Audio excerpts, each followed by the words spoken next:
prosecute Donald Trump and Jared Kushner and Scott Atlas and his merry band for at the very least involuntary manslaughter, at the very most crimes against humanity.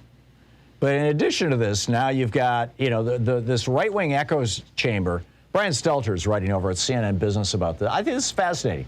His argument is that if it wasn't for Fox News, there's no way that Glenn Youngkin would even have a chance in Virginia in the race in the election that's being held today against Terry McAuliffe.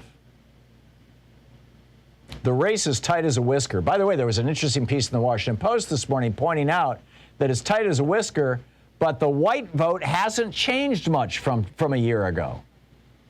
What has happened is that the Hispanic vote is shifting toward the Republican Party. I have been yelling about this for the better part of 4 or 5 years now. Right-wing Hispanic radio, Spanish language radio, right-wing Spanish language radio is on the rise. Now, I don't know specifically if there are right-wing Spanish language radio stations in Virginia, but I'd be astonished if there weren't. They're popping up all over the United States, and Democrats are sitting around going, gee, we can't figure out why these Hispanic folks, why these people who are bilingual, they speak Spanish and they listen to Spanish radio from time to time, why are they suddenly voting Republican? Can't figure it out.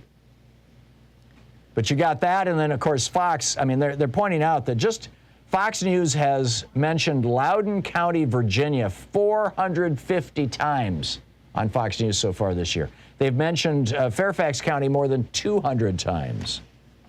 This is what you get when you've got a television or radio network that works hand in glove with a political party. And Democrats haven't figured this out yet,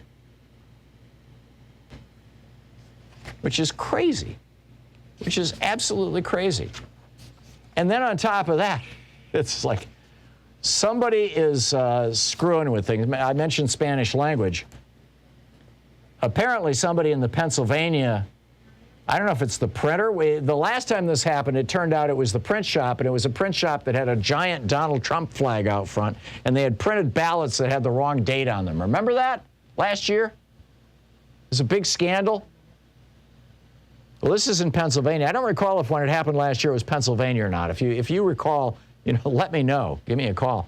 But in Pennsylvania, the Spanish language ballots that went to 17,000 Spanish language voters in Berks County. Berks County, by the way, very Democratic.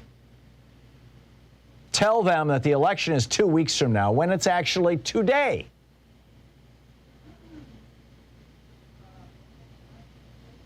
There's a voting advocacy group, Make the Road Pennsylvania, and they are frantically trying to call, text, knock on doors in Spanish-speaking neighborhoods of citizens to say, hey, wait a minute, the printer screwed this thing up. Was it the printer?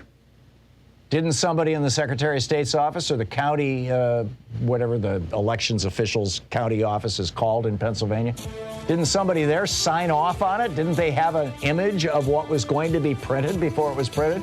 Who's responsible for this? Inquiring minds want to know.